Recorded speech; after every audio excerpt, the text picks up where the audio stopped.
Hello and welcome to the OMO Podcast. I'm Spencer Scott Holmes. And I'm Ryan Dunnigan. And I'm special guest James Artville. This was originally going to be like an Old Man Orange, Octorok Talk crossover. We were going to do the first half of our Pokemon Arceus conversation with Old Man Orange, then do the episode of Octorok Talk. But due to like schedule complications, James is going to be in and out of the show for a little bit. So just popping in here and there. So we think it's just best to make it an Old Man Orange episode, and then we'll get James on Octorok Talk another time. But yeah, this is us the week before last. We did an episode talking about Pokemon Legends Arceus first impressions. Now after we both, all three of us beat most majority of the game, now it's kind of like what we think of it. Yeah, the follow-up to what we're doing and so on, and after we've kind of put in some nice dedicated hours and time into here. I don't know if we want to just cut the cameras. I feel like I know we're this close in the beginning, but it's getting stuttery. It's probably, you know what the downfall is? It's Super Bowl when we're recording this, so everybody's probably like, either, because, this day and age, people aren't always using satellite and cable anymore, so they're probably, either streaming it, / everybody's utilizing just, other forms of, internet-ness to go along with the Super Bowl, whether they're betting on it, whether they're talking about it on Twitter and so on, so I bet you that's jacking us up, because it's probably at the end of the game. And plus, it's also something to the effect of like, we're talking about something like, I mean, don't get me wrong, you could love football and still love Pokemon and Nintendo, but there are those people who really love football. Like, what the fuck are you doing talking about the Pokemons on God's Day? That's totally what it is. I kind of feel it's like, yeah, football's on, so let's go. Hey fellas, let's talk about the Pokemon and how far we've gotten. Niners didn't make it, don't really give a shit, Raiders didn't make it, don't give a shit, so, here we are. So, yeah, I mean, one of those, and even still, I don't know, it's like, there's too many commercials, too much, like, time, I don't know, it's one of those things, I mean, if I had the abridged version of the football game, maybe, but if not, I'd rather just be sitting around playing video games, but that's just me. Pretty much, yeah. So, out of that, I guess, we all kind of beat the main storyline. I did not capture all the characters, and I didn't fill out the Pokedex, but I don't think I ever will. But I'm going to try to at least get all the characters. We'll see about that part. But, what did you guys overall think of the game by this point, after beating it? James, you can go first. I think for me, I would say most of my opinions are unchanged. Just going in, comparing it to previous Pokemon experiences, that this one definitely it hits all the right notes. It's a fresh change of pace. Many of the things that we talked about the first time around.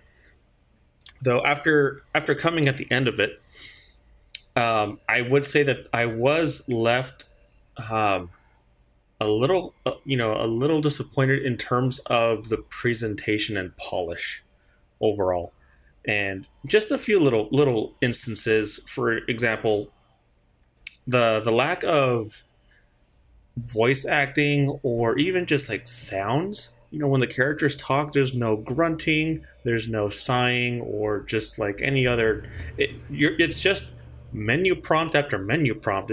All the cutscenes are just, the only thing you hear is just a little sound effect when you push the A button to go to the next dialogue. I mean, I'm going to say this real quick. I personally like video games that don't have that. Like, especially if I'm playing an RPG, I don't like voiceovers. That's just me, though. I like it old school. I understand that is old school. And as far as Pokemon goes, like, that's the way it's always been. But, like, going into this game, I didn't really view it as much as a Pokemon game, as much as I was trying to put on my lenses of other AAA titles that are cinematic, open world, beautiful, gorgeous, visuals, even like Legend of Zelda, right? Yeah, Breath of the Wild that one still had cutscenes, but for the most part, when you speak to NPCs, I don't know, it just felt like a little livelier. Even the animations in this game were kind of stiff, and I know in the back of my mind, it's the Pokemon Company. They haven't been making HD games, very long. They're still kind of new at this. They're taking the safe approach. It's very much in line with, game development from, say, 2-3 generations ago. They're playing the safe route in those instances, while they're totally revamping other areas of the gameplay. So I felt like while much of the game was progressing forward, there was still a lot that was holding it back, in my opinion.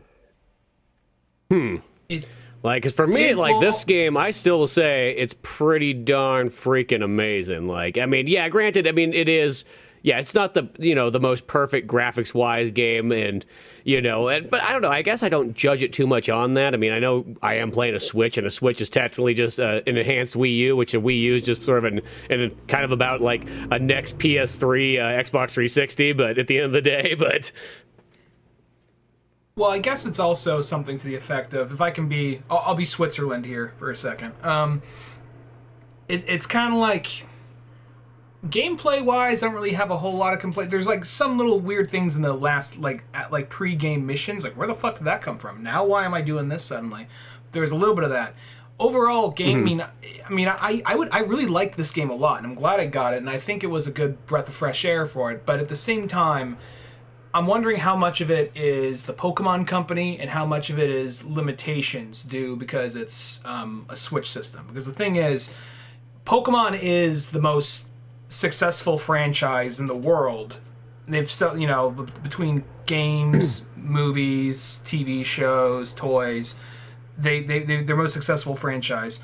So you think that some of the presentation in the games would present that. And I've heard the thing is, I hear people, and whenever a new Pokemon game comes out, it seems to be this thing of like, half the people love it, half the people hate it. And some of the stuff people complain about is sincere and legitimate, but some of the stuff they complain about, it's like, okay, you guys are being a little too nitpicky on this. And this game, I think, was ultimately really good, but I do think James is right on some aspects of presentation, where it's kind of like, I mean, it's Pokemon. It's the most successful thing in the world, and then we can't have an animation of a guy doing a backflip off a thing. We just cut to black. It's just like, we're not in the Game Boy area anymore. I know you guys have the ability to animate a guy backflipping off this cliff or whatever, Yeah, well, that is definitely true right there. I mean, like, those kind of things like that. I don't know. I guess because it's just one of those ones, like, maybe it's because I just play so many of the older games and so on like that, like, I can kind of accept that. It's one of those ones, there's so much other magic going on in this game that, like, it's almost like the in-betweens, I guess I'd almost look at it like if it was animation, like, I could kind of bypass some of that stuff. I mean, one thing I will say is I do like how that there still isn't voiceovers, because I kid you not, any brand new RPG that I play, I literally if I can turn the voices off, I do. If I can't do that, I turn on the Japanese. Like, I find some way. I even literally played Final Fantasy VII, the remake, I just turned the voices off, so it looked really awkward when you watch cutscenes, because they would just be flapping mouths and no sound. But I was like, no, I don't want it to ruin my experience. I'm like, I don't like these voice acting. It's got to be traditional Final Fantasy style. And that's what I do like in Pokemon, is that they keep it that way. It still has all the classic kind of feels to it, but adding new things into it. Like, it's one of those ones, like, I probably put more time in like a single run, I probably put more time into this Pokemon than any other Pokemon game out there. I mean, I'm already at like about the 35-hour mark, and it still feels like there's a crap ton of things to do. I mean, the core story's done and all that stuff, but I keep running into things left and right here and there that's like, oh, well, there's this and there's that and so on like that. I mean, you could probably easily drop like another 10 to 15 hours into this game if you wanted to. Yeah, and there's another thing about this game is, I'm not gonna lie. When we finished up the first half, the first episode, we were covering first impressions. At that point, I think I was only as far as just getting a few stars and being in the main the hills, the first area. And by then, I was kind of like, I mean, I like this game, but it's kind of starting. Let's kind of get it rolling. Let's make it happen a little faster here. And then once you get to the swamplands, which I wasn't a big fan of the swamplands, but once you get to there, I feel like you start getting access to these other areas way quicker. Where I feel like the beginning of the game, you're in that like open field area for a long time, and there's a lot to do, but you're there for a while. And like, okay, can we pick it up a little bit? And then once you get over that initial hump, all those other areas come in a lot quicker. I feel like, Yeah, no, I know what you mean there and so on like that. It just has that traditional almost where like, hey, we're going to talk forever. And it's, put it about 3 hours before the game really gets rolling. So like, you got to get kind of past that. But I think once you get kind of past that, I mean, there's still, dialogue parts here and there and whatnot throughout the whole thing, all the way to the very end. But I felt like I was a little bit, as the game gets rolling, you're kind of like, okay, now I start to care and so on like that, or I don't really mind. So it's interesting to sort of see some of this stuff. And it's not just like Ray out there, every single step you take, he's not going like, oh, here, let me show you another trick. You'd be like, no, stop. It's like, I really do wish that video games with their tutorials would either just say like, hey, if you want a tutorial, by all means, here's the option. But for everybody else, like, just go at it. You know what I mean? Don't worry about it. Yeah, don't make it a character. Just like, here's Oma Chow. He just follows you around. Yeah. Just something small like that, It's, or like even Navi even. Yeah. I feel like that this game, like, it is different, and it is like a different way to approach Pokemon. You could definitely see they're pulling from things like Monster Hunter, which Monster Hunter was pulling from Pokemon. So it's kind of like snaking its own tail kind of thing. At the same time, go even more so than before. I feel like this game does do a good job of like making you actually fear these things, because for a while I feel like Pokemon was something that was a little teethless. Not that it was ever super edgy or dark, and not that I need it to be, but there was this period where, like when you first play Red and Blue, you walk in like, oh, don't go on the fucking grass, you'll get eaten alive by pigeons and rats, and then you kind of, all right, well, once you get to know them and you build up to them, okay, cool, whatever. But then after time, it just became like very, like Spencer, like you said one time, it's like you're collecting stuffed animals. Where on this one, it feels like, oh shit, that's an alpha otter thing. I can't go near the alpha otter thing. The alpha otter thing's gonna fuck me up. And sometimes you think like, that thing's level 35, I'm a level like 17, but my guy's a grass, so it should be able to fuck him up. And then he does like Giga Impact, and it's just like, nope, he's dead. Yeah, exactly. They're literally pocket monsters once again. Yeah, they actually is, and the game actually reflects that. It actually does have this sense of like, oh shit, when you face some of these things off, Mm-hmm. And unlike other RPGs, when you level up, the smaller or lower entry level enemies tend to avoid you, ignore you, or you can just kind of like one hit KO them when you just touch them. I found myself getting really annoyed when those Luxios were still going after me. They're level 9, and I'm rocking level 70s. Leave me alone. It's like, what do you want to do? And after a while, there's some I just kind of walked by, but like, I would almost get vengeful. Let's say I'm like sneaking up on some kind of alpha that I really want, and then like a fucking Paris or whatever walks in and fucks that whole thing up. Yeah. And like, my sneak attack didn't work, and now I got like, 3 Parises and then like a alpha Raichu I'm trying to go after. I'm like, okay, I'm wiping all these things out and then going for the Raichu, because this motherfucker, you know what I mean? It would just be like no sympathy at all. Like, that was that point where I'm like, I wish there was like, if this was like, just a little bit, if this was just a little bit more of like teen oriented, well, I wish there's the option to go up. This seems a little GTA, but just like after you beat like a Paris, go up and just tap A to like smash its corpse, to stomp it in. Like, motherfucker, you cost me that Raichu. Is it like a Gears of War finisher to it? Yeah, curb something stomp like them. that, Yeah, but nothing's just worse than like, yeah, you're there and you don't really realize that there's a Pokemon behind you, and it's like one of those ones like where it's just it should be a moment where it's like it's kind of scary, but it's more just like, God damn it, get the hell out of here. Well, it was like, I remember going into, after beating, we'll go into the story in a minute, like the last half of the story, but after the post game stuff, going into the marshlands just to collect characters I haven't come across yet, and I went into one of the time vortexes, and then seeing there's a fucking Cyndaquil here? There's a fucking Cyndaquil! And then I go for the Cyndaquil, but then there's like 3 level, like 50 other things around it, like shit.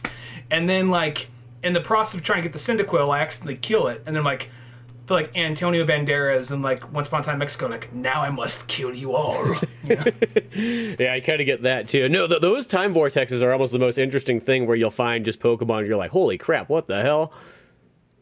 The thing that's irritating is some of them only appear in the time vortexes, though. Sorry, James, I'll cut you off.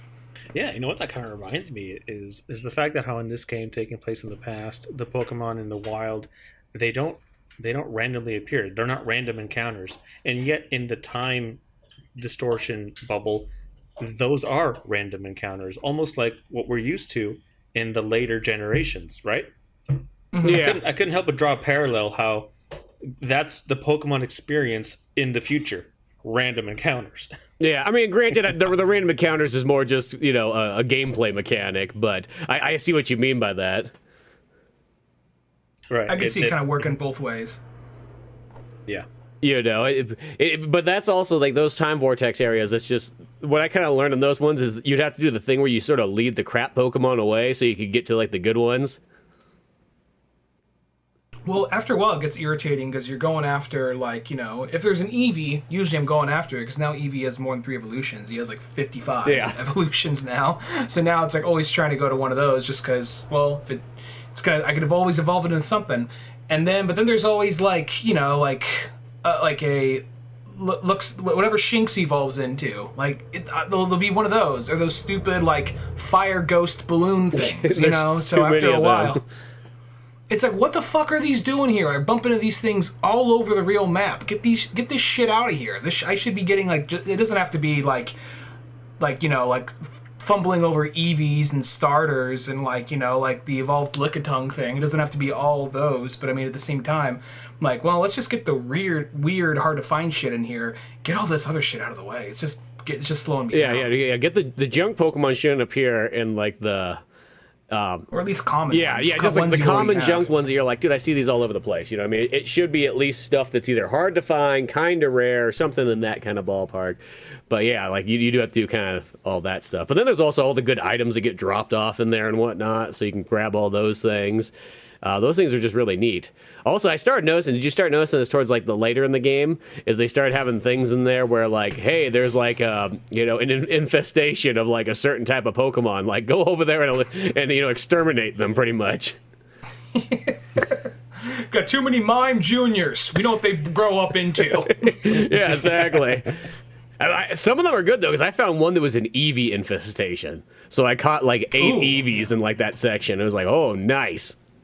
I feel it's so weird because there's a point now where like Eevee is just like, I remember there's that point where like there's only one and you have a choice of which 3 things you want to evolve into, and now it's this thing of like there's so many evolutions. Like, well, we'll just throw multiple Eevees out there, and probably new generation fans are probably like, okay, cool, whatever. But Gen 1 fans are like, you don't understand. Be grateful, goddammit. Yeah, it's like whenever I find it's like the same thing with having that Porygon, like because I use that Porygon like the whole way through the game, and it's just that thing where you mostly could only get Porygon back in the day. You had to get him at the in Red and Blue. You had to go to the Team Rocket casino and buy him there, and he was not cheap. And by the time you kind of got him, and by the time you probably had enough money for it, and so on like that, the game's practically over. So it's like you didn't really get to use him. It's like you got him. It's like cool. Look at him, and then it's like, well, I guess that's about it.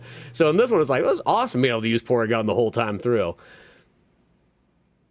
I'll say this about this particular game, and actually about Pokemon in general. So the thing about a lot of Pokemon games is, when I find myself playing them now, I'll have my overall team, and maybe I'll have 1 or 2 slots I rotate out. But generally, this is the team you get stuck with, just because it's like, well, maybe I didn't really want this character, but I've had this character long enough, and it's the only electric type or the only fire type that popped up anytime soon, so for that reason he's trained up, and just for me to hand him off now for a character I like more aesthetically would be kind of pointless. So okay, Magneton is on my team now. Alright, whatever. But this one, I feel like it is a lot easier to switch out your team and mix and match, and because they level up a lot easier in this game, but they also die a lot easier too, so that's the only thing. Yeah, that's definitely a trade-off there. Did you guys kind of stick with the same team majority of the game, or near the end did you start kind of like rotating guys out? I myself kind of had my... Oh, there we go. I didn't know if James got up. Yeah, I was just going to mention that I have been swapping out my team fairly regularly because I've been trying to make evolutions and rank up experience points for the lower levels and fill up my Pokedex that way. Yeah. You know what's another thing I noticed that was really cool is that I'd never seen this in another Pokemon game, but say like you take a Pokemon out that's like level 50 and you don't have to actually even level it up one more time. If it's already ready to evolve, you can just literally evolve it right there. I'm like, oh, that's cool. Yeah, I saw that with the Cyndaquil thing. I wanted to catch it because I gotta get 3 out of the way right here. If I catch that Cyndaquil, I could already just evolve him right into yeah. For a while, my team was like, I had like the same team majority of the game, but near the end, like you come across a character that's so strong or so good, like, all right, well, sorry Snorlax, you're getting the bench, you know. But then after a while, what I find myself doing, something I really appreciate about this game, because the thing about other Pokemon games is, don't get me wrong, I really like them a lot, and I think I can say, I can go back to saying Pokemon is one of my favorite video game franchises. But at the same time, there is that thing when you reach a point in the game, even post-game stuff, it's like, okay, cool, I caught these legendaries. What am I going to do? Battle people online? That's all I have these things for now. There's really nothing else to do in the game with these. And then this one, I feel like, because they are going to have more, they are going to have expansions, and they are going to, I'm not sure if it's going to be other maps or just more characters, but there is definitely going to be more come out with this for this game. You know that. So it kind of, and plus the world is almost more catered in a way where you could go get some smaller, weaker characters and level them up, so you kind of get that feeling of like building up a team again, but a different team. You know what I mean? Yeah. That's what I've been kind of doing recently while trying to fill out the Pokedex. Yeah, no, because I could see, you know, you literally could almost restart from the beginning if you sort of kind of wanted to, without having to do anything else but just kind of go capture more Pokemon. Because as I said, the more I kept playing this game, it's just like, you know, you think you're kind of like, okay, I just got Pokemon left to capture, but then next thing you know, you kept finding stuff. And all of a sudden, like right before we did this podcast, I was just kind of playing it again, just sort of to get some kind of refresh going. And then next thing you know, you run into like the lady with like the big dark black hat and whatnot, and she's all, oh, by the way, there's these 3 legendary Pokemon out there, you know, big deal stuff, go find them. And I was like, oh, so there's almost like whatever, I didn't recognize what their names were at the top, but you know, that's kind of always how it goes. But it seemed like almost like the Zapdos, Moltres, and Articuno kind of characters now are out there too, but it's like legendary Pokemon galore, it feels like by this point. And there's also there's the thing where you got to beat the 3, not nobles, but after you defeat the nobles, you get the boot. Because you're like, the sky's red. You fucked up. It's like, how do you know it's me? You fucked up. Get out. Like, okay, all right. I only did all the work you asked me to do, but okay, cool. Yeah, you do like the walk of shame, like out there as you're like slowly walking out of town, and everybody's looking at you, shaking their heads, be like, I trusted you. I let you come into my photo booth. You know. I walked up to the girl because I know there's the girl who did the haircut. I walked up to her to see if she'd say anything. She didn't say anything, and then the commander's like, "Where the fuck you going? Get over here!" Like, oh, okay, I wanted to say bye to. Okay, whatever. Like, got my number right? All right, cool, bye. You know. So, and then when you after you defeat like the nobles, the 5 nobles or whatever, mm-hmm. and then you go and you face off against like the 3 others of the lake. The second one, I went after, I caught all of them, but the quail fish. And I was like, oh, this is the thing where I can't go back and catch it like other ones. I have to catch it right there, so it's kind of like original Pokemon in that way. But at the same time, I was kind of like, deep down, I know I'm probably not going to finish the Pokedex. I'd like to, but I'm probably not going to finish it. At the exact same time, I'm also like, when am I going to reuse a fucking a quail jabfish thing? When am I going to use that fucking thing? It looks stupid. I'm not using it, you know? I kind of wondered that because I caught all those Pokemon, and that was the first thing I kind of thought. I was like, what happens if I accidentally kill one of these things? I mean, I guess on the Pokedex, you get it checked off. You got that part, but it's like one of those... I guess you have to just trade it. Yeah. To get it, like, you know. You know, I just... But I feel like trading... Oh, go ahead, sorry. I was just going to say is I just kind of go like, I wonder if you can, if there is some way that Pokemon, because maybe after you see it once, maybe it can appear somewhere else. I don't know. Mm-hmm. Because the game doesn't really save normally. Like, I feel like this game would be a weird one to try to do the save thing and then go outside, or then turn the power off and turn it back on, see what happens. Like, because I feel like because of that auto save thing, that might jack you up anyways. Real talk. Actually, James, say what you're gonna say first before I go on my rant. those three lake boss Pokemon. Yeah, I only caught one. I killed the other 2 accidentally. So I really hope I can encounter them again somehow. I like the snail dragon. The snail dragon I thought was kind of cool. Uh-huh. Well, if there's a way that for us to easily trade them, I literally have all 3 of them, so. Oh, cool. Well, we could maybe do that later. Well, I don't want you to give yours up. Well, we trade it, you trade it back. You don't be like one of those dickwads on the game who doesn't properly understand how Pokemon works, and when I give him a Haunter, he turns the game off. Yeah. Or I'm a champ or something. Yeah, that's literally what happened. When I was doing that, I'm like, cool, okay, this guy, I think he understands it. And then, like, he took mine and then sent me, like, you know, just like one of those worm creatures, and it's like, oh, I'm out of here. I'm like, oh, that motherfucker. That little fuck. That little bastard. Whatnot. If he wasn't in Korea, I was... would go over there and kick his ass right now, but... I wish there was like a little emojis or something you could send just to get across. Like, no, this is what we're doing. This is all I want to do. I remember when Let's Go came out, and it was somebody in Japan. I don't know if it was a man or a woman or even their age or even their name, but there was somebody with Japanese writing for their name, and they totally got it. They picked characters that they knew you had to trade to, like, you know, make them evolve. And they traded right back. It was a gentleman's agreement. Yeah. There's no problem at all. So I haven't tried that with this one yet. But I'm just trying to... Because it seems like a lot of the stuff you can go out there and catch yourself. Yeah. And they also, if you feel like spending a lot of money and you don't have any friends, you could buy a link cable and evolve them yourself. Well, I will say, that's actually really... I was going to bring the link cable thing up. I think that's really awesome that they have that, because then it's like you literally can just get all those Pokemon if you didn't find them out there or whatnot. Just... evolve them that way. And also those link cables, they appear out in the wild too once in a while. Like, I found them in like the vortexes and so on like that. Like, I ran across about 6 of them or something like that. I've yet to find one. And then you can also just get them by, if you do the thing where you go to rescue people's backpacks, you can go buy it that way too. What was the other thing? There was something about... Oh, yeah. We were talking about earlier about the autosave thing in this game. I'm not going to lie. Not the final battle. One of the battles where, okay, all right, bear with me on this. When you guys, after you beat the game, you have the post-game stuff, and you have a list, you got to go down and get all the different plates, and basically you got to have different challenges and fight different, or catch different Pokemon and get the plate that way. When you go to the volcano, and there's that bug fire steel thing inside the volcano. It has that fire vortex.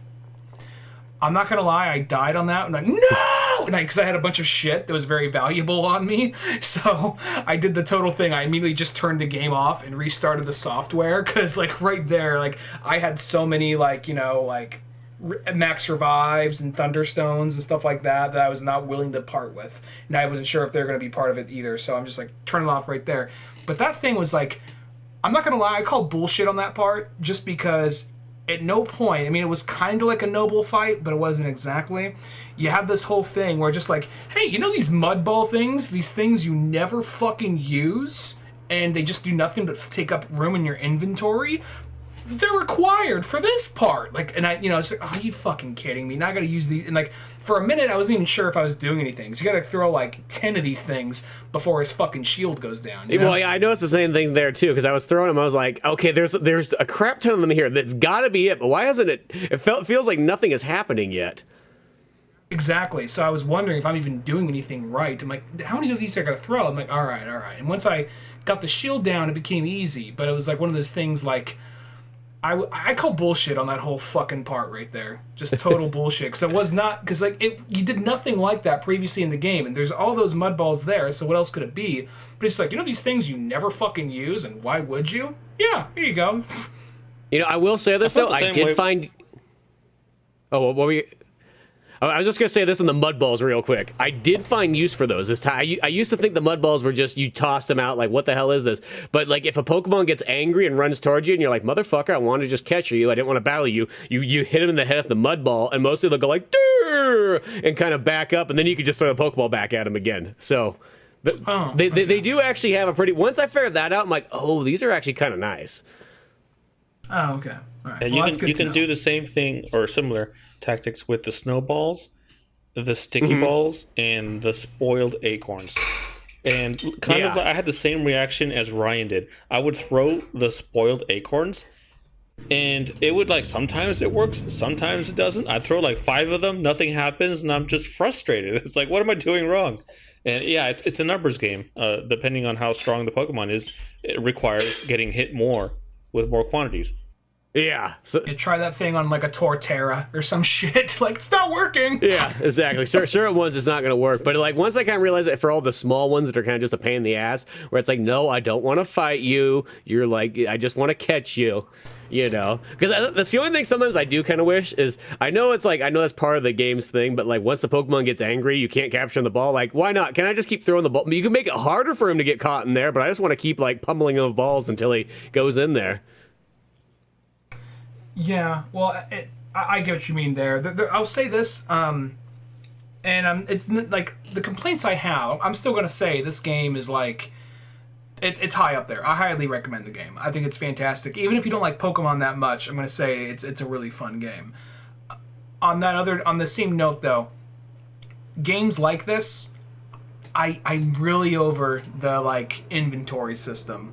The inventory system was just like fucking. Yeah. It's like it's one of those things like, okay, you have like you come across so much shit. Some of it you don't really want to part with because you don't even know how valuable it is. You don't know if you might need it later.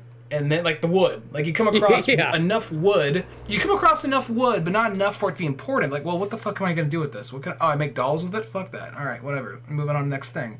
And then the lady's like, "Hello, young man. I know you just saved the world and caught 3 super rare dangerous Pokemon and a bunch of other shit, but go get me some fucking firewood. There's only like 12 logs in the whole country." Like, oh my fucking god.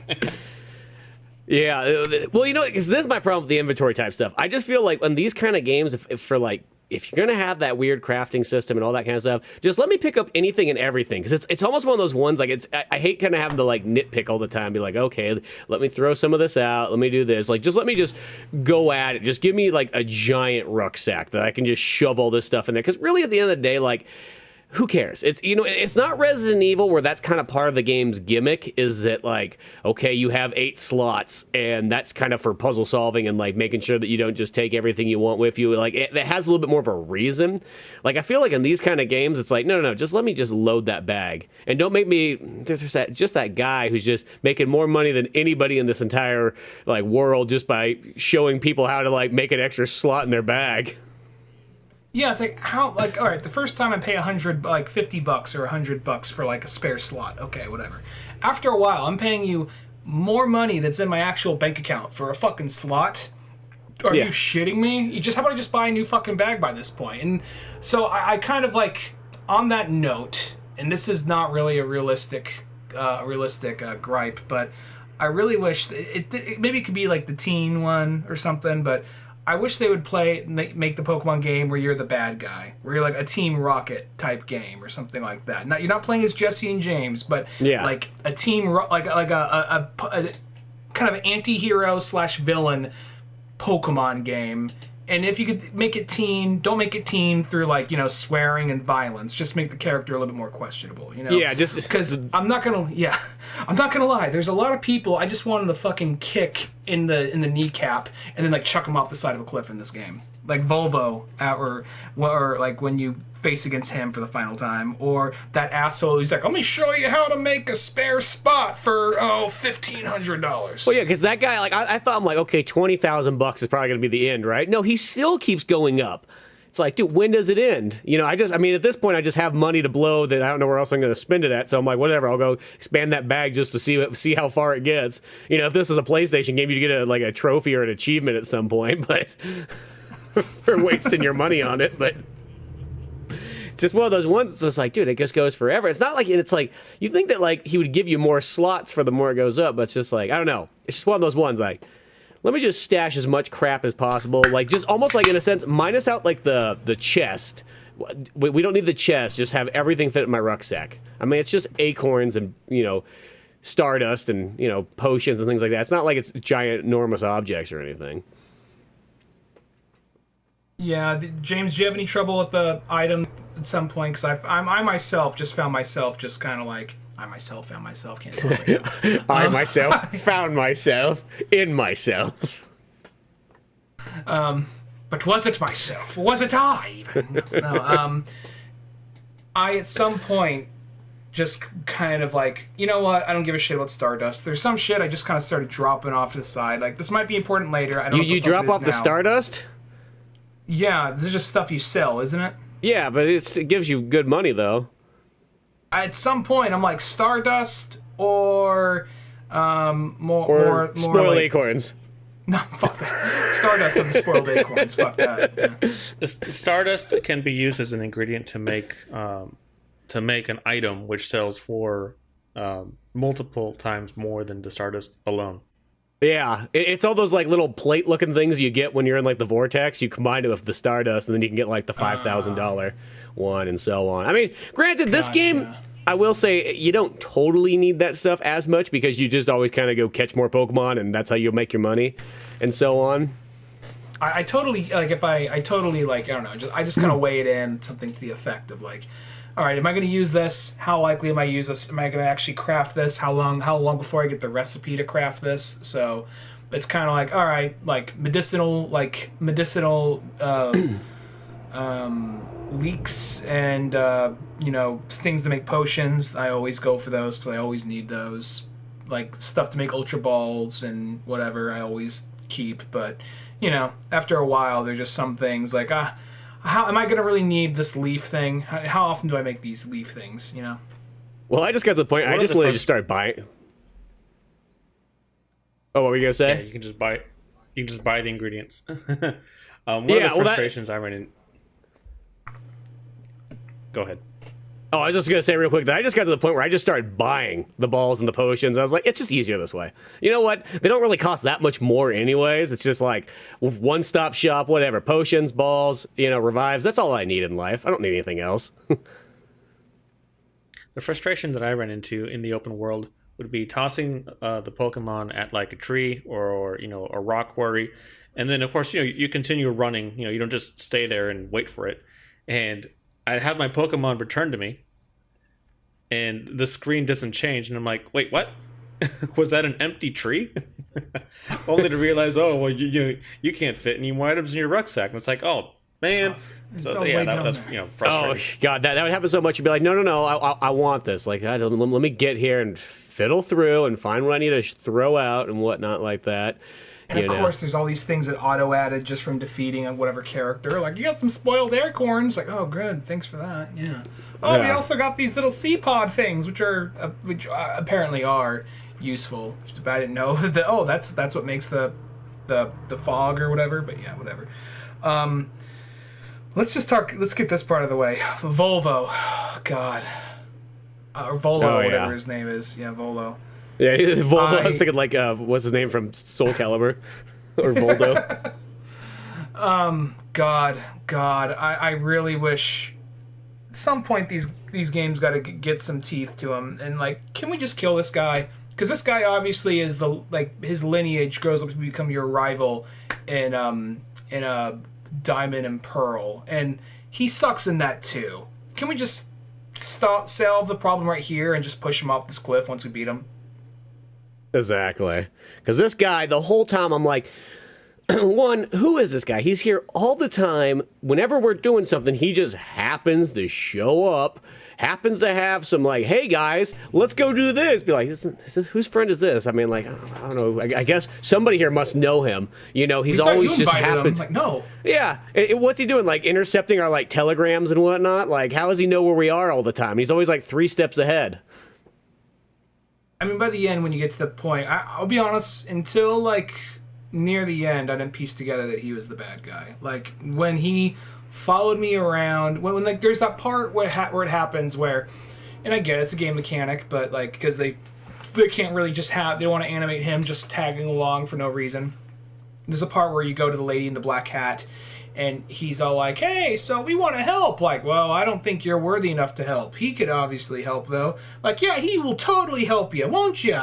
Like, you're not giving me a fucking option here to say no, so I guess yes, And then they're like, all right, well, even though it was my idea to do all this, I'm going to bounce out later. Have fun, guys. Bye. Like, you fucking asshole. Just totally set me up to totally say, we should totally do this. Actually, you should do it. I can't. Bye. And then, like, once that happened, I'm like, I think he's going to... Why would he be the one to kick this off unless shit goes down? So, of course, he's the one to... And I guess, who expects... First off, both cases, who expects the humble potato mochi maker, and who expects the guy selling you cheap shit for majority of the game, I love how that Benny there is like, it was like a total recall moment. I was like, screw you, Benny. Like when he's trying to like fuck you over and whatnot. That was like the first thing I thought. I was just like, oh, fucking Benny. I knew it. Fucking know it. Can't trust the Benny. Yeah, you know what I mean? I knew when he, like he lied about how many kids he had. But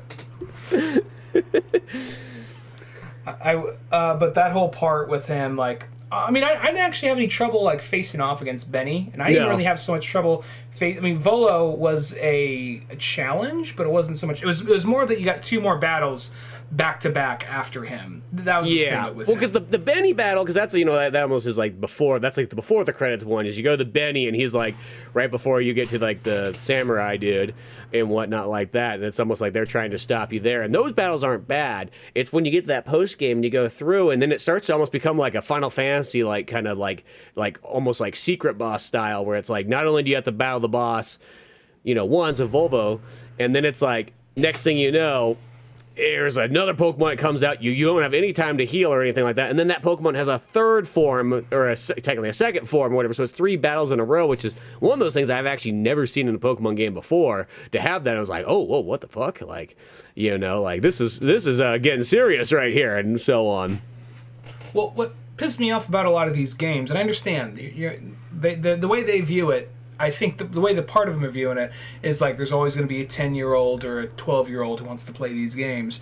At the same time, like, no, a bunch of guys in their 30s want to play it too. So I'm thinking, like, when I'm tired of kind of like you beat the bad guy and the bad guy's, maybe I need to rethink my ways, and just walks away. Like, no, fuck you. You need to die or go to jail. That's what needs to happen. You just called Pokey Satan and tried to kill me. You think we're ever going to be cool with that? No. Yeah, it's just like one of those ones like no slap on the wrist, because that's the total guy though who has like a plan to get out of it almost. Like that guy's so mischievous. He's almost like, he feels like he's almost straight out like a Legend of Zelda character, like something you really just can't trust. He's just gonna screw you over, and it literally should be the point where like your character just like you finish that battle and just like Leonidas big boot him off the edge there. Oh my god, I wanted to do that so badly. I wish there was a quick time event where you just push A and X, like just to like kneecap him and then like kneecap him, then uppercut him right off the cliff. Just a full on Hadouken, like Shoryuken, like there was right none of this in the rest of the game, but the game's all like, hey, by the way, grab your Joy-Cons right now. Why? Oh, you'll see why. You're gonna need them. You're gonna want this. You're gonna get the real motions in here. Or by that point, just like you defeated all his Pokemon, like, hey, Snorlax, sit on him, Yeah, exactly. Just sit on him. You know what? Stay here for a while. I want him to suffer. It's cold out. Snorlax, you'll be fine. You need a nap anyways. Well, it clearly shows, well, like, because, James, did you ever play Pearl or Diamond? No, and I kind of wish that I had, because I know that there was a ton of Easter eggs and references, locations, characters, and a whole lot of just, secret things that connect the 2 games together. Now, I didn't look up anything on this character. I'm just going solely off his hair, that he is the ancestor to the rival from Pearl and Diamond. Just going off that. Hey, that makes sense to me. And apparently the samurai guy is the Professor Oak, is the ancestor to the Professor Oak figure in Diamond and Pearl, which I think it's kind of an interesting character development, like the idea of like, we work with these Pokemans, we don't trust the Pokemans, you hear me? And then like, however many generations later, it's just like, oh, my great-great-grandpa just didn't get it. He didn't, just like, oh, that boy's too soft on him, So I feel like it's kind of interesting, the idea that the guy who essentially didn't trust them, but just kind of worked with them just for the sake of working with them and trying to be, just try and move forward with society in that aspect, his ancestor is like a full-on professor about it. So I thought that was kind of interesting. But the other idea that, because I don't know about, I didn't play Ruby, Spencer, so maybe you can tell me, but in Pearl and Diamond, they kind of go out of their way to make the the rival character, like, he could still do more damage than the average person, but he's still kind of a fuck up because he's in such a rush and he's always on his way out the door. And he wasn't like a total like dick like Gary, but he was a little bit of that kind of like, hey man, sorry, you're too slow, I gotta keep going, just runs off. And then you don't even fight him after you beat the Elite Four. You defeat him before the Elite Four because he wasn't worthy enough for him. Yeah, I was like, because he couldn't beat the Elite Four. He tried. Well, that character, I feel, in Diamond Pearl is supposed to be showing that, like, hey, kids, like, you know what? If you try to rush ahead on things, you know what? You're going to end up not... Yeah, you might get somewhere at first, but you're going to get fucked over in the long run. Like, I felt like that was what the moral of the story was there. There was like a G.I. Joe lesson about that character. Roadblock comes out and says, and learning is half the battle. By the way, change your stupid fucking hair. G.I. Joe! But, like, the other part of that, though, is, like, just thinking about that. Like, his great-great-great-grandfather or whatever summoned Satan. Yeah. And to bring out Arceus or whatever. And then out of that, he's like, oh, I lost. And ever since then, it's been downhill. Like, what's he have to show, like, generations later? Like, I'm going to be a Pokemon Master. Oh, I wasn't good enough. I tried to cheat and rush ahead, but it just didn't pan out. Like, yeah, fuck you. Your whole lineage is a bunch of fucking failures. Exactly. I guess the professor in this time period, he's like, well, I wish I had a lineage, but, you know, no lady liked my funny-looking beanie. He went on to... His lineage is like if you jump to the modern day of Pokemon, it's just like, oh yeah, he opened a dispensary in like a ska band. Yeah, exactly. You know, one of those ones. But their logo is a Slowpoke and a Snorlax. Yeah, together and what have you. For a dispensary, I feel like those are the perfect. Like I remember when like they're, I can't take credit for that joke, but they're like it was on Painted Black. They when Pokemon Go first came out, like I think like certain certain Pokemon are at certain kind of locations. So if you go to like a weed dispensary, you're gonna catch a Snorlax or a Slowbro. Like yeah, I think something kind of like that. Yeah, it's exactly one of those ones. You know, speaking of Stoner Todd wants to battle. When you mentioned Pokemon Let's Go, I will have to say I'm kind of surprised that like.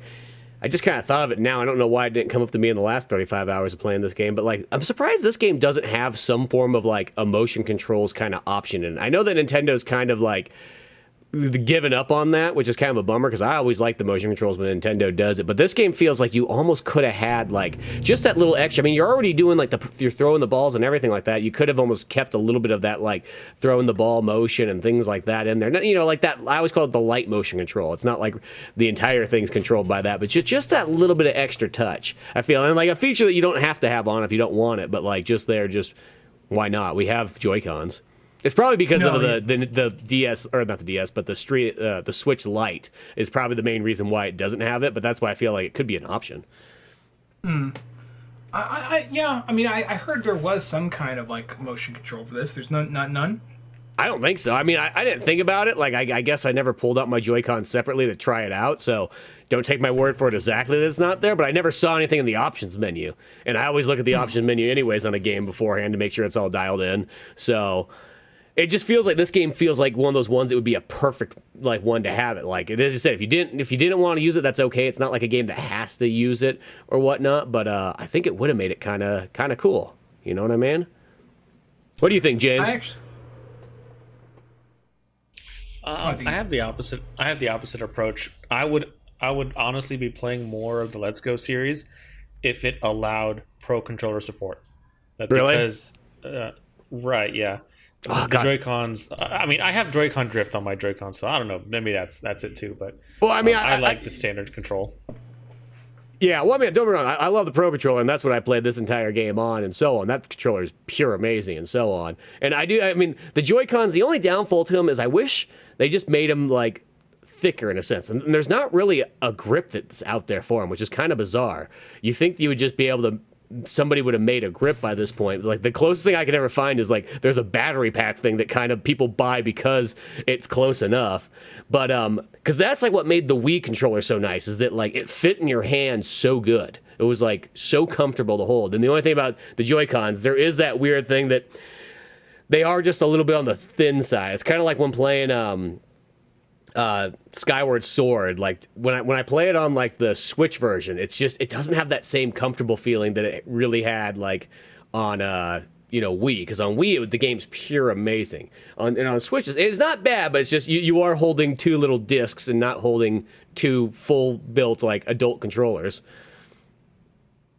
Yeah, I guess I feel like the motion controller for like Let's Go, like that particular scheme, as far as that goes. I mean, I guess I real talk, I really kind of go out of my way. If I have an option not to do motion controls, I usually go with that.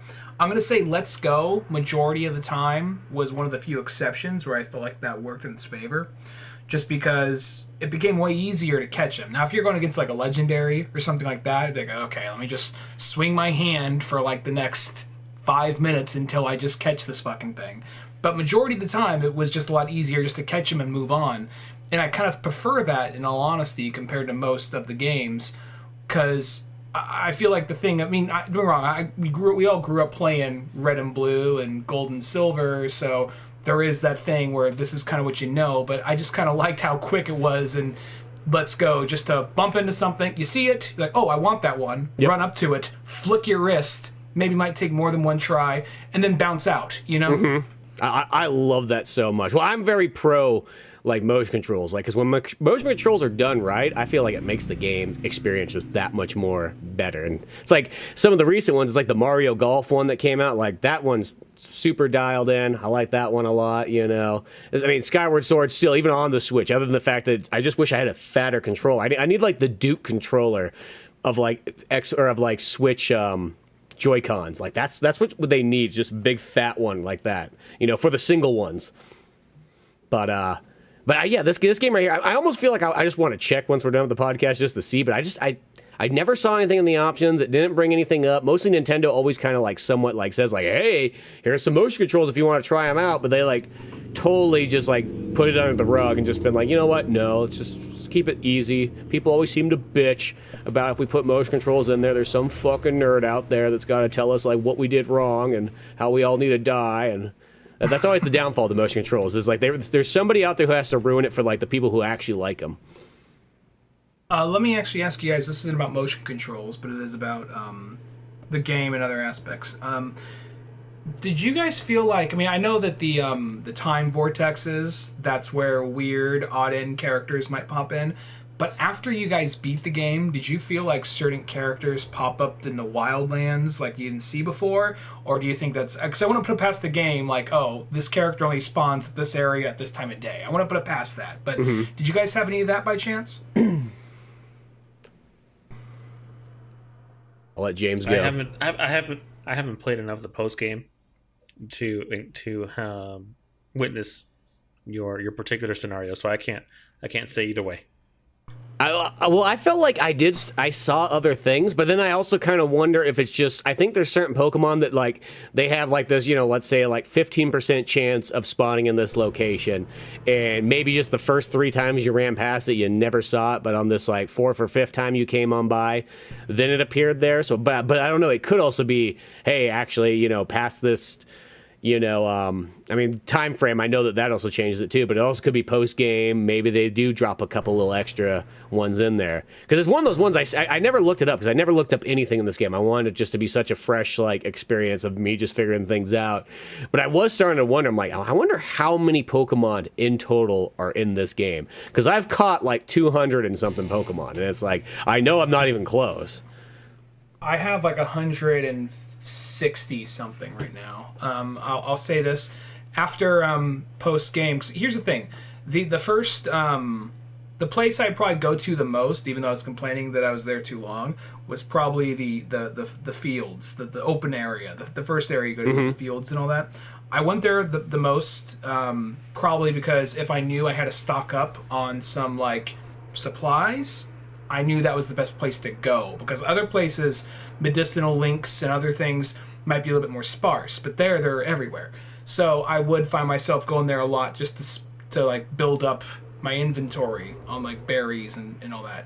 Now, when I was doing that, preparing for like one of the final boss, for like one of the post-game bosses, I came across a Munchlax, and by this point, I thought I saw every single character that was out there in that field. But like, oh, where the fuck did this? Was this always here, or was he only in this spot? You know what I mean? So I'm kind of wondering if like certain characters spawn once you beat the game.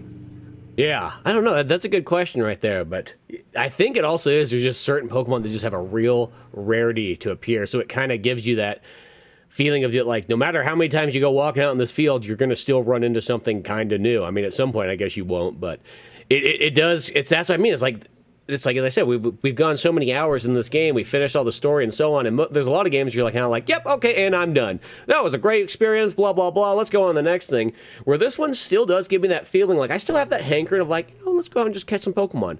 You know, it's like, you know, why not? And it almost reminds me of one of these ones. This is like one of the few Pokemon games I feel that you could literally, like, almost like 6 months from now, you could almost pick this game up and then just go walking out into the wildlands for like 2 hours and just see what you find. You know what I mean? It's not like it's going to be like, okay, I'm going to jump back in here. I don't remember how the controls go or anything like that. Like, no. You'll be able to jump back in. It'll be kind of easy, and you could kind of almost just keep continuing. It's not like you're going to be lost, like, oh, I don't know where to go next or anything like that. You could just go explore and just like almost have it be like that kind of game in itself.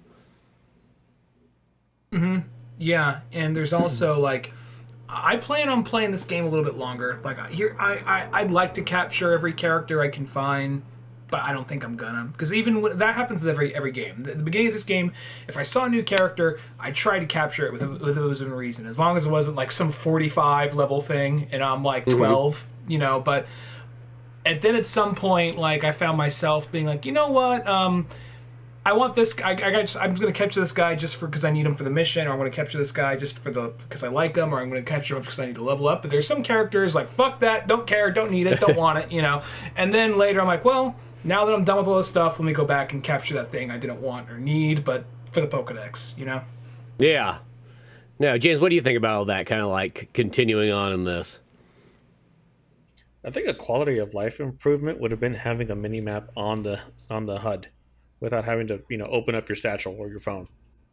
Yeah, I mean, you could. I mean, I felt like it sounds weird, but like, I mean, like a lot of times, I never felt like I was necessarily looking tons at it. I mean, I'd go to the big map if I needed to see how far something was or where I was at, or if I need to make like little marks on things, I'd use that feature. But I mean, like, because a lot of times once I'm kind of out there, I almost sort of get, in a sense, sort of lost, where I'm just kind of like, I'm just going to walk down this path and see where this goes and go from here and so on like that. Yeah. No, oh, go ahead. Sorry, James. I do like how the map was segmented into quadrants, you know, sections. And if you hadn't explored that section yet, it would be kind of grayed out. So visually, you could see where you've been and where where you should be heading towards, you know, in order to discover something new. Yeah, I like that too, because that just kind of made it easy to know if like you've been somewhere or not, you know. I didn't even notice that till you pointed it out, but probably helped make sense for it. Yeah. Actually, oh yeah, I know what you mean. Yeah, because it would be like clouds over it or something, right? Yeah, but it had like almost like a kind of like a grid system of like sections in like each little, you know, map and whatnot, and then you kind of would see it kind of like open up the farther and farther you got. I think the clouds was only over like the main map when like you're fast traveling.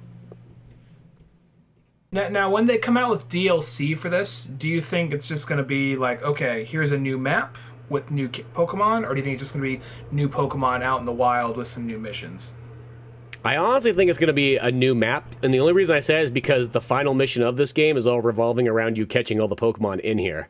So I feel because you don't want to break how that's set up, it's got to be a new map. That's a good point. That's a pretty good point.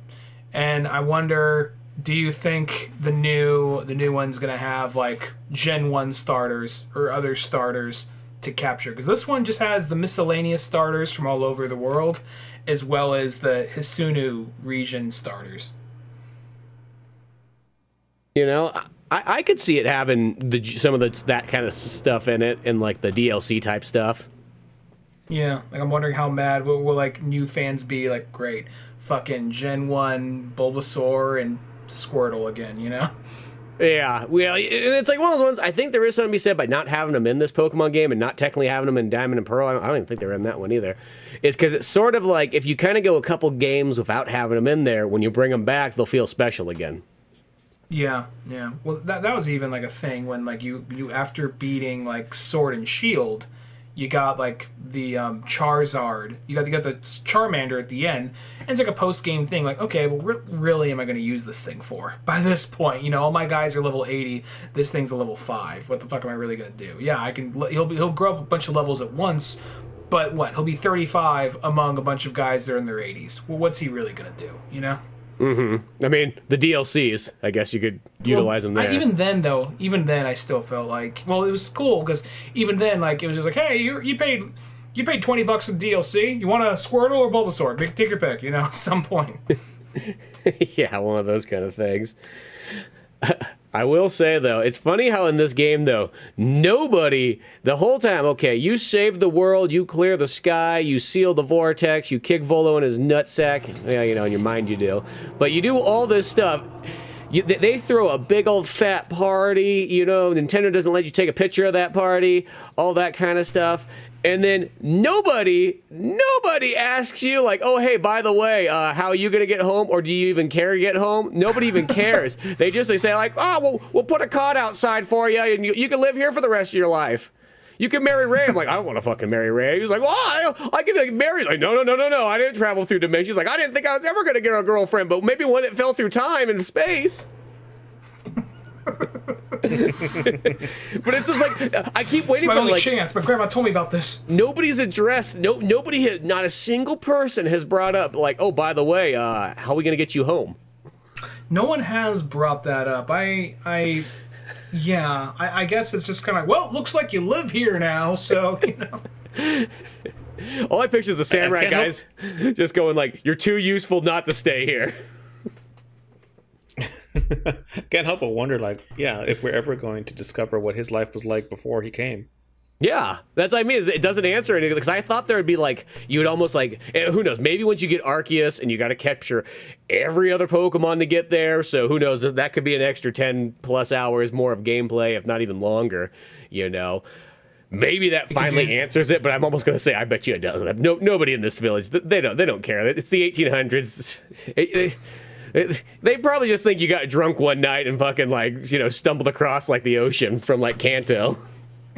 Oh, you fell from the sky, right? Okay, well, while you fell from the sky, my grandma got eaten alive by a bunch of Bidoofs. Like, holy shit, yeah, they get fucking rabid when they're hungry. So, yeah, we'll worry about that later. Like, okay, fuck. Yeah, fuck you, Robinson Crusoe.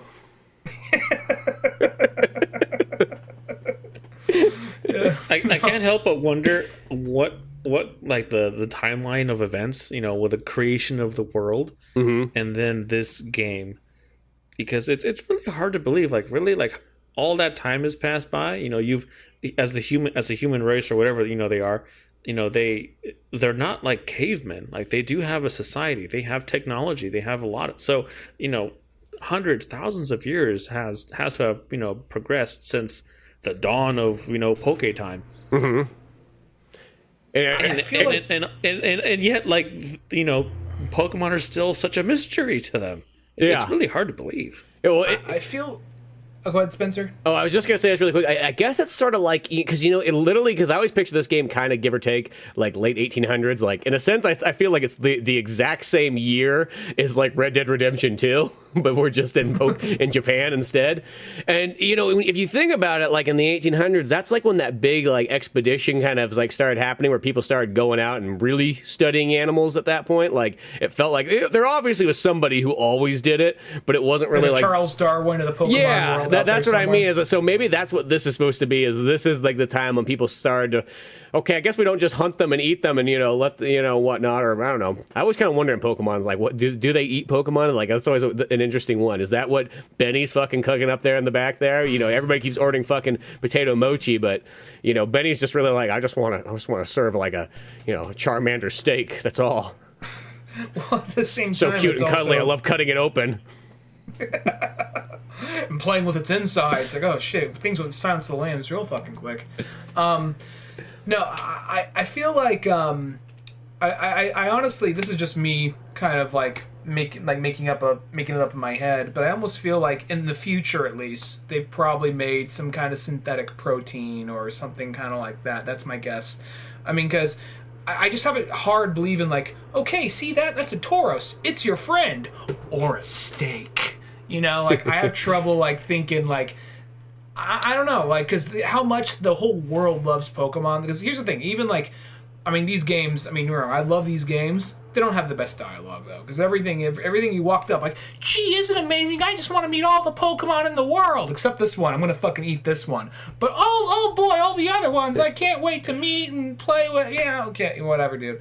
So, I feel like that I feel like this weird thing, they've kind of wrote themselves into a corner. So I think they're just leaving it ambiguous for people to fill out themselves. Yeah, I mean, I think the real issue was that when Pokemon started, you know, the inspiration for Pokemon was bug collecting, right? Mm-hmm. And so that's that. So Pokemon were really just pocket monsters. But as the generations and as the anime and the fandom, you know, came along, we've given Pokemon more and more sentience, and now to the point where not only are they our equals, they are our superiors. We have Pokemon who are deities. So where does that position in the hierarchy, you know, a person in the realm of, you know, the animal kingdom, the Pokemon kingdom? You know, we're not the top of the food chain. And so that really introduces a lot of, you know, philosophical and morality questions regarding our treatment of Pokemon and how we view them. Because like I said, they started out as nothing more than insects collecting bugs. Mm-hmm. Now we're bowing down to them in reverence. And they're giving us god phones. And like the other thing is, like, I'm kind of wondering, because I feel like when Pokemon first came out, like, I didn't think first off, I'm not sure if they knew it was going to last this long.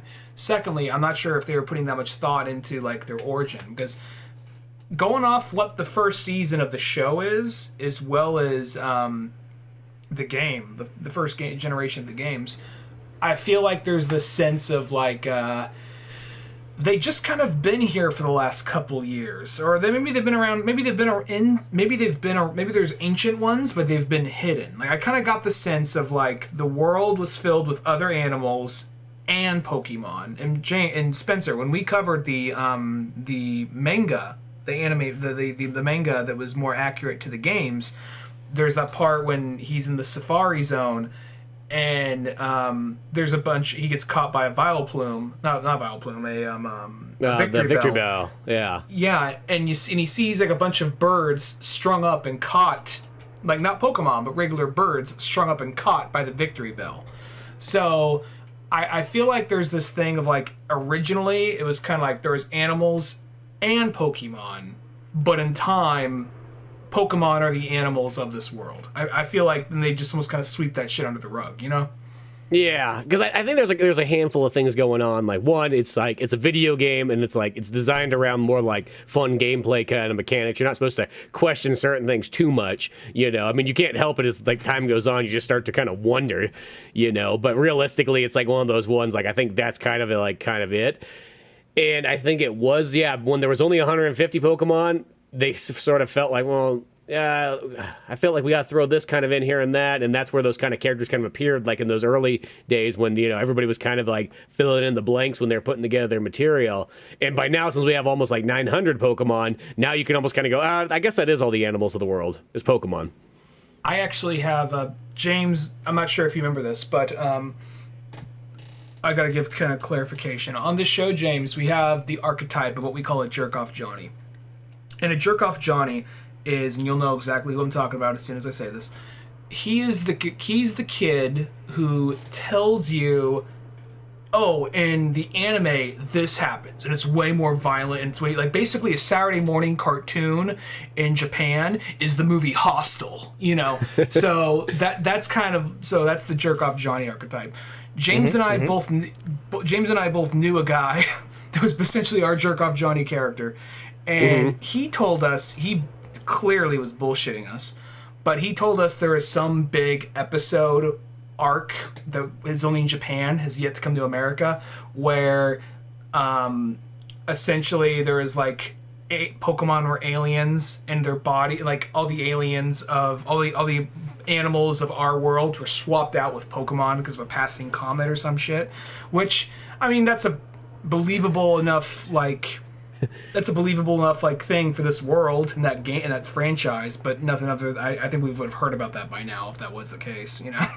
Yeah, I mean, like, that's one of those ones, like, he probably stayed up late one night and, like, you know, it's a decent fan fiction, and, like, it's, like, one of those ones, if that was even, like, the real thing, like, I kind of feel like you could kind of see that where, like, almost, like, maybe these Pokemon appear, I mean, I guess chronologically, as far as any of these games go, that, like, the oldest one I can think of is that there's that Pokemon Tactics game that's on DS, where it's, like, old samurai times, and they literally are, you know, battling Pokemon then. So it's like, of course, they figured out how to, like, harness them, you know, in ancient days. Now, samurai times always feels like that means that could be 300 years ago, or it could be, you know, like 1,000 years ago, because, you know, there's just samurai times last for so long. But I guess that kind of is almost like the start of people kind of controlling them. But maybe at that point, it's like it's a government thing to have a Pokemon. you need a license for this shit. Uncle Sam needs to give the A-OK. Yeah, exactly. Well, at the same time, this same guy, he's the guy who told us that Pokemon ended. Like, oh yeah, it just ended a little bit ago. Like, oh, how did it end? Well, you see, like, Ash and Misty, by this point, they were adults, and they had a kid, and Ash and Misty loved the kid, and Pikachu was jealous, and then he gave into some dark temptations, became Devichu, and became like a satanic evil Pikachu. Like, this is some total creepy pasta bullshit. And, like, Pikachu just basically went on the warpath and, like, destroyed, like, the whole majority of the characters, and even destroyed, like, Brock and, like, all the other gym leaders. Only one left is Misty, and even accidentally killed Ash, but in that moment, Pikachu couldn't bring himself to kill Misty and the kids, so he then, like, you know, does something to reverse everything, bring back to normal, but at the cost, he has to turn back to an egg, and he just stays an egg, and that's how Pokemon fucking ends. Like, wow, how's UPN gonna air that episode? I really want to ask this. Okay, do you think that he's either just talking out of his ass, or was he staying up all night thinking of, like, okay, what's the questions that James and Ryan's gonna ask me tomorrow, and I'll have an answer to go for all of them? Half and half. You know, there actually is some credence to the devil Pikachu. A fraction. There's a sliver of it. Yeah. I mean, not the story, but the fact that there was a proposed, you know, Pikachu evolution, and it did kind of look like it had devil horns, and it was red in tint. There's you know, a nugget of truth in there. And there's gonna be, like, and apparently the not the creator of Pokemon, not the guy who ran the show, but the creator of Pokemon pitched an idea that there's a Pokemon revolution led by Pikachu and uses Meowth as his mouthpiece, basically. But then, like, the show's like, we're not fucking doing that. And at the end, it would have ended. It was like, oh, we're all friends again, of course. But, you know, yeah. It's one of those things, though. It's just kind of funny. Just like, oh, this is pre-creepypasta, and he's already coming up with this bullshit. But, you know, he was the cool 15-year-old, and we were like, what, 12? So, you know. I also did read somewhere, I don't know if it's the same guy, the creator of Pokemon, or not, but I think he passed away, didn't he? The guy who created Pokemon? Yeah. I don't think the guy who created Pokemon passed away, but one of the main producers and businessmen of the original game passed. Okay, yeah. He had a blog, and I read reports of his blog, and in his mind, in his head canon, he imagined the end of the I don't know, the anime or the game, but he said, like, he thought that a good ending for the game would have been revealed that Ash was actually like an 80-90-year-old man in an old home telling this story, basically of this is what he like a life of what he would have liked to have lived, or like just using his imagination, like that's just how he imagined his childhood, basically fabricating the whole thing, that Pokemon was a fabrication of this, you know, demented 90-year-old man. Would have been like the Shutter Island of Pokemon. Like, all right, well, time for your medicine, old man. Just the needle goes to the side of his neck. Credits. Pokemon! Sitting next to him is Gary. He's all, fuck you. No, fuck you. Still has that stupid emo cut hanging over half his face. What's in that bottle? It's euthanasia! Turn on out! But Yeah. yeah, no, it's funny just how all that kind of stuff is, and just how Pokemon just spawns all these different things. And I think that's how so many things are. It's like when you're creating a game, you're creating a game at the beginning, you know what I mean? And then the story's there just to sort of give you a reason why you go from point A to point B, but then as time goes on, it's like then you got to start filling in the blanks in between and whatnot. But you know, I still just like the way this kind of goes. I still, at the end of the day, it's still bizarre that nobody seems to care that we don't ever get home. It's weird that my character doesn't even care, maybe the home life wasn't that great. I don't know. Like, he's living in a it's trailer funny and too he's because dead. he doesn't have amnesia. Like, you know, people ask him like, hey, you know, do you remember what it was like, or did this happen? Did Pokemon and humans live together? And you could answer, oh yeah, we did. yeah, well, So that's he I mean, clearly. yeah, he totally you know. knows already about it. Well, it's also I'm wondering if it's something to the effect of like there's something these Pokemon games have been doing recently, and the main character, there's like everybody around you has a story, but you just stand there and like the smile and nod. Like, what do you think? Like, yeah, I agree, cool. All right, moving on. You know, so I wonder, and plus you're probably too useful to let go. Like, Jesus Christ, we've all been here for how many years? We've all each caught maybe 3 or 4 at most. This guy went out and caught 200 in one day. Yeah, I think that's it. Is you're too important to let go. Like that's why everyone's like, just don't bring it up. Just nobody bring it up. Don't even ask. She'll just forget as time goes on. You know what I mean? And then she'll just become one of us. Yeah, the potato mochi will make her forget more. You know, because it's just that weird thing. I mean, like, granted, like I do like that, like in Pokemon games, like they've always been kind of good about that, and a lot of times Nintendo is mostly good about that. You know, that your character just doesn't really have to like have too much of a personality, because sometimes that bothers me in certain games when they try to give the main character a big personality, because then it's like, especially when they're games where you're kind of supposed to be doing what you would be doing, and the character has this sound like things like, that character's not talking how I feel. Like, I created this character in a sense, like I felt like I should dictate how its life goes now, you know what I mean? Well, it's also one of those things, like, I don't mind a game where I don't mind a game with like it's a little bit more narrative, bare bones, like Pokemon. For Pokemon, I think that's fine. Yeah. It's just when you start trying to make a character arc of a character I don't give a fuck about. Like, almost when you think back on Sword and Shield, Hop is almost the main character of that game when you think about it. Yeah. And it's like, oh, that's too bad because that character fucking sucks. So it's one of those things, like, I just wish. So like, I understand you gotta like fill in personality for the lack thereof of your character, but at the same time, there's some story arcs I don't give a shit about, you know.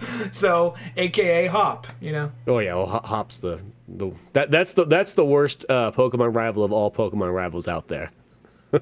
Yeah. Here, project with me here.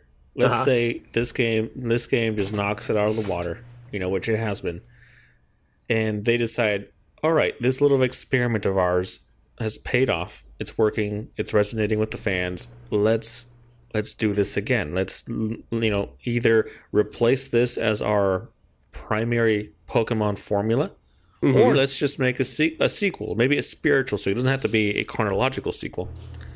How can you imagine justifying the mechanic of filling up your Pokedex again without, you know, recycling you find a new island, a new tribe of people, and these guys are just as ignorant as the first batch.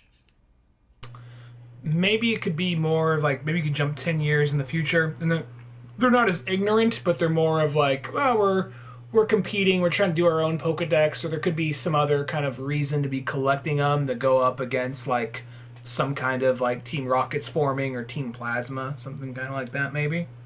Yeah, I mean, like, the way that I kind of see this style working is, and I feel like some people might see this as kind of a tough one, but I feel like you could literally use this is almost like, in a sense, I feel like the equivalent of sort of like, I guess you'd say like a Resident Evil 4, where this could be, in a sense, the new style that the games just kind of play in, you know, because it's still close enough, but, you know, it does kind of give it just that new, fresh, you know, life into it and what have you. And I almost feel like you could literally just do, like, in a sense, the next mainline Pokemon game that just takes place in normal, time if you want. I mean, it'd be cool to have more ancient time Pokemon or olden days Pokemon. I'm fine with that. But this literally could be whatever the next Pokemon game is to follow, in a sense, I guess you would say Sword and Shield, just to play in this kind of mechanics the way that it plays right here. And then, I mean, they already sort of have the battle system in here. It's just you don't see it that often, but it is here. But I feel like you could have, once again, you go up and you battle trainers, you go against gyms and so on like that, but then you also combine it with, there is a lot of Pokemon catching, and you got that in between, and you could really make a big, epic kind of filled Pokemon game of both the catching aspect combined with, like, the kind of classic gym and trainers and so on like that, and utilize this as essentially like the way to go forward. I think this is more than, I know it is like an experiment game and sort of, I guess you would say maybe a spin-off. I don't really know if I'd consider it a spin-off, but I would say it's definitely the experiment style. But I really do think that this is one of those ones, like, I think this is like the ultimate way to continue forward. Like, this is like the next evolution, you would say, of the Pokemon mechanics. Yeah, I agree. I feel like it's kind of half and half. Not to be the guy who's always in the middle road, but I feel like it's something to the effect of, like, I think there are elements you could take from this definitely and incorporate that into future, like, mainstream Pokemon, like main title Pokemon games. 'Cause I would still consider this a spin-off, but a spin-off treated like a mainstay, like, main release. I feel like the only thing that I would say keeping it from being like a mainstay Pokemon game is, even though at its core it still has the battle mechanics, the battle mechanics are kind of different. The way that's structured, the way it goes. I mean, it's still turn-based, it's still type advantage and all that kind of thing, but just the order, the agile style, the strong style, combined with how, like, the order, like, if your character, if you throw a character out, you kill a character, you don't have that opportunity to, like, so-and-so is about to throw out this character. Do you want to switch him out? And then the character throws out, your guy gets knocked off the table real quick. I think in a mainstay Pokemon game, that would get a little irritating, but in this, since it's something different, I'm a little bit more willing to, like, fly and kind of coast with it. I think there are things in this that should definitely be applied to future games. And I think that one of the ways we get to this game is by their experimentation in Sword and Shield. So I feel like what they're going to do, there are aspects of this they're going to take for the next Pokemon game, but I don't think it's going to be totally the mainstay. Maybe it'll be something to the effect of, like, I don't mind the sneaking mechanic and trying to capture them, and I don't even mind the dying in the game and being transported back to the village or whatever, but I just think they should change the battle mechanics. Go back to traditional Pokemon in that aspect, if it is a mainstay Pokemon game. Well, and I'm not saying that it's going to be 100% like this, like, we're not changing this formula whatsoever. I think what they would do is combine the two together between Sword and Shield and this, because that's the one thing is the battle mechanics, as I said, they're there in place, but they do kind of need to be just, almost, because in a sense they're sort of simplified to give it that 1800s kind of feel, but I think you would kind of dial the battle system in, of course, more in the in the next one, if you're going to carry it on that way. I do think it is kind of interesting that they do kind of have certain ways that the battle system goes in this one, where sometimes the Pokemon, or, like, when you're doing a battle, like, the person who throws a new Pokemon out actually gets to go first, instead of, like, how old Pokemon kind of is, where it's just like you stand there with a Charizard, somebody keeps throwing their Pokemon out, you're like, Fire Blast, Fire Blast, Fire Blast, Fire Blast, Fire Blast, done. Next guy, bring him in here. Like, I will say, by kind of doing the thing where they switch back and forth on, like, how, like, certain of the moves go, it is kind of interesting, because I do think that does kind of change up a little bit of the dynamics of, like, you're not just literally, like, mutilating everybody in your path, like, because it does sort of give almost like the underdog person gets a little bit of an advantage because they're sort of losing, which I think is kind of interesting in the way that is, and it's even things like also the agile and the strong. Like, now, I'm not saying that they necessarily need to keep that, but my biggest takeaway I like about that is the fact that when you do a strong attack, like, not only does the attack go up, it's that the accuracy goes up. So it makes certain moves that I always thought were kind of, like, useless, like hydro pump, because it has, like, a 75% accuracy, so pretty much it misses, like, almost half the time. You could crank up the accuracy, and it actually makes it a kind of a decent attack now. Yeah, no, that was interesting about that, about the agile. I mean, I usually went agile more than strong, but on like those ones where you only have like 5 shots to use this attack, I always used strong. Yeah. Yeah. Well, I almost want to say I can't remember if you do the agile, if does the accuracy go up on that one too? Like I'm not too sure. I don't think it does. I think you just get another. You get another chance to get one in there. Where if you fuck up on a strong, you're totally fucked. But Oh yeah, well that's definitely the case there. But it's the accuracy. That's the most important part. That's the reason I do it. It's not the strength. It's not even the turns. Having that peace of mind accuracy, especially for certain moves that are like 90, and now I can get them to 100% guarantee. I like that a lot.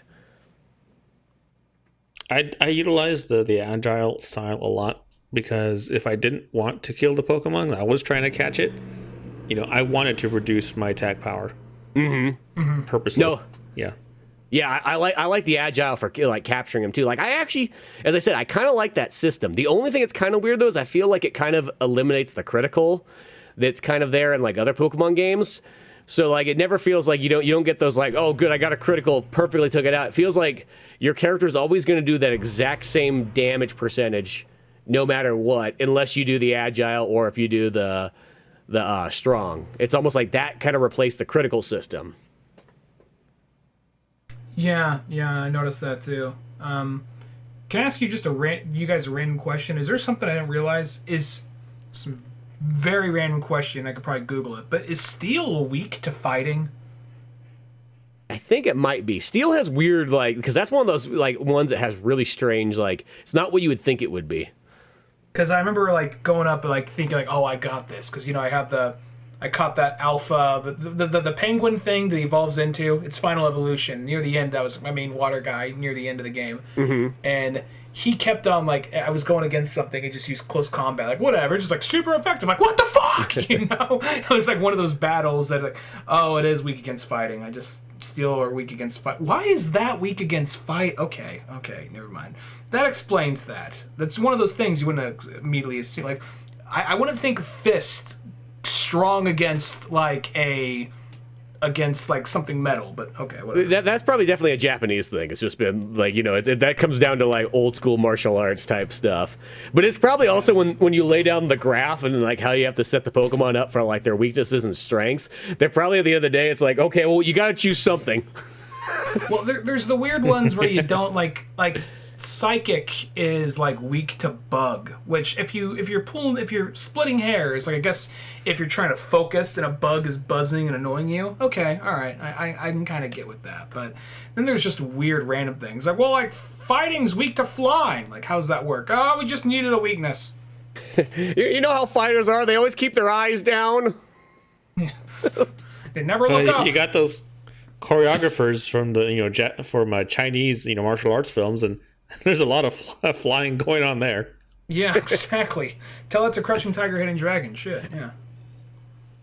Yeah. All I have to guess is when you look at the graph and when you're kind of piecing that together to kind of have it be balanced, is some things that like almost kind of had to be kind of weird just for it to work, because probably each one's supposed to have this many ones it's good against and this many ones that it's weak against, and every single one has to have kind of like a somewhat balanced number. So that's the only thing I can kind of think of, like how those ones get chosen. But it is always kind of bizarre how that is. We get to generation like 27, like, oh no, he's Abraham Lincoln type. He's weak to John Wilkes Booth type. Yeah, exactly. One of those things. That's one thing. Speaking of like when you say like the weaknesses and so on, what's kind of weird about this game that's kind of different from like the last like 10 years of Pokemon or so, is that in this game, when you see a brand new Pokemon, it already tells you what their weaknesses and strengths are and the attacks. Unlike in all the old Pokemon games, until you register. Well, that's like the really old Pokemon games. But until you register into your Pokedex, it doesn't tell you that strong and weak thing yet. But in this one, it's for some reason your Pokedex is more advanced than the 1800s. Yeah, exactly. Yeah, you simply look at it. You look at a Pokemon and you know its name, you know its height, its weight, just by looking at it. Yeah, exactly. You already got it written down. You know what I mean? You got that Sherlock level of like deduction. Yeah, exactly. You could also tell that this its favorite foods. Yeah. It recently went through a divorce. Whatever. Just like anything, just from looking at it, you could just piece that together. Yeah, exactly. But this whole Pokemon game, I mean, I guess we kind of somewhat wrap this up here and so on like that. But to me, this is probably almost like, I mean, this is for sure top tier Switch material, I think, to ever come out. Like, and unless for some reason someone disliked Pokemon, I mean, like, I would say it's easily should be in anybody's top 10 list of probably Switch games. I say it's up even farther in like top 5. This could be even my probably favorite Switch experience I've probably had. Like, out of, and the Switch has been a very solid system, in its like whole lifespan. But this game right here is pretty darn good. I mean, we've had a lot of big hitters. You got Breath of the Wild, you got Mario Odyssey, which is always the one that I always kind of was going to, is probably like my most recommended game on Switch. But I'm almost thinking I think this one right here is it. I mean, Sword and Shield's another fantastic one. But I don't know. This experience was so good. And as I said, like, put 35 hours into a Pokemon game already, and I still feel like keep playing it and so on. Like, I don't think there's any game I put that much time into. Even like Red and Blue. I mean, granted, multiple playthroughs, of course, but not like in one solid, just big fat run.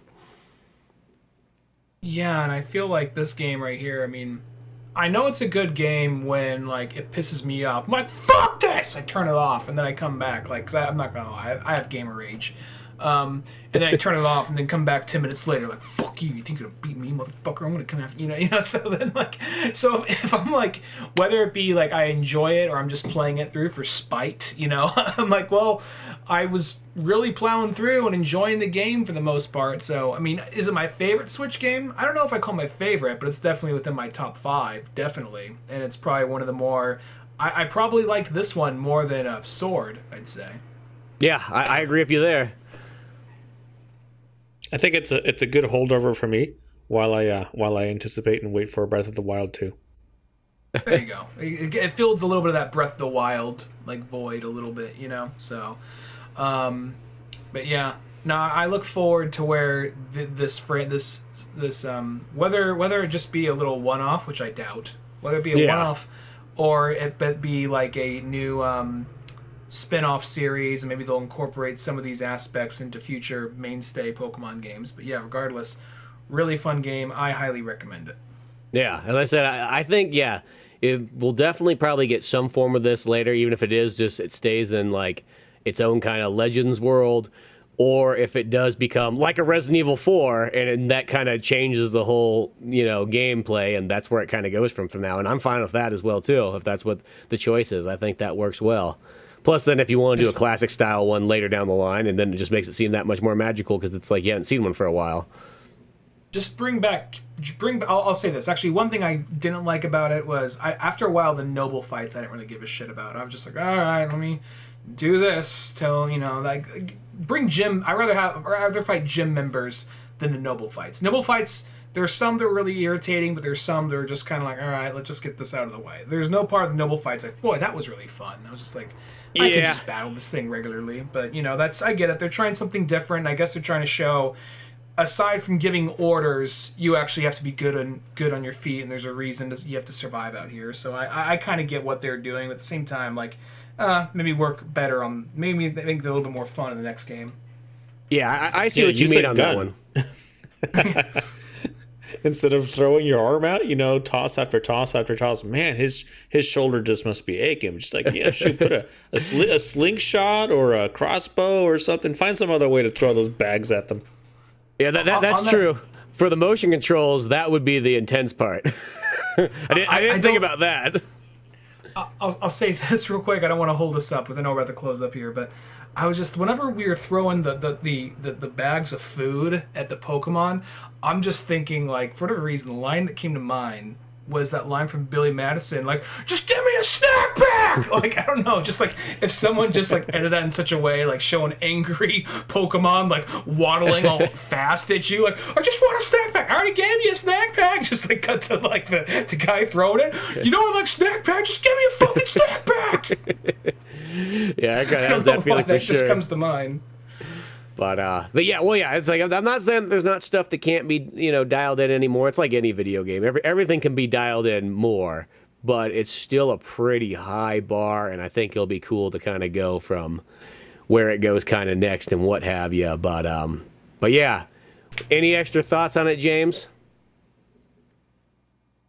I'm gonna try to catch them all. You know, I'm not in a rush to do it, but I think casually, just over the course of the next few weeks and months, yeah, like I said, you just jump right in. Yeah. You know, and find some nooks and crannies that you haven't seen before. Look on your map and just fill up your Pokedex. You know, at your own leisure, and that's the reason why I like Breath of the Wild so much.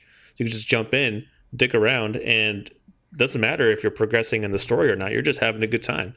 And this same thing. If you're just catching Pokemon or witnessing them do certain attacks, feeding them, just filling up the different entries in the Pokedex, it's a time sink, but one with a lot of enjoyment.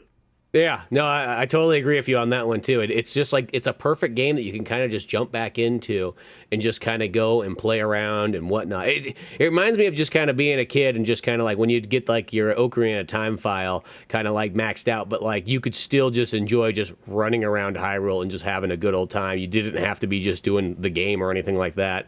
It was just fun just to like explore and just play around and so on. And this game feels like, yeah, you could just turn this game on at any moment, jump back in. It's not going to be one of those ones like you're going to be totally lost or, like anything like that. Like, it's like, no, I just go out here, I just run, I'll figure it out, and like I'll be warmed back up in like a couple minutes of like how everything kind of works, and then just kind of go explore. And that's how I kind of feels. Like it'd be kind of fun just to go as time goes on and just kind of capture more, and next thing you know, maybe, yeah, you eventually catch them all in this one and see kind of where that goes, and maybe we'll explain where we came from or why I can't go back. I think I might try to catch them all, but I don't know if I'll be doing the thing like, oh, I used grass type moves on it this many times. I don't think I'll be doing that shit, but I think I'll be capturing them all. And I think to go against Arceus, that's all you have to do is catch them all. Yeah, so you just got to capture them all. I mean, my Pokedex pretty much generally, if I see a Pokemon, I generally fill out its thing right in that moment because I just either capture a bunch of them, kill them. I'll kind of look real quick and see, okay, I got to use a psychic move, fire move, whatever, boom, boom, boom. Get that going. But there's some of those Pokemon that I feel like that's going to be really tough because you just don't see them that often.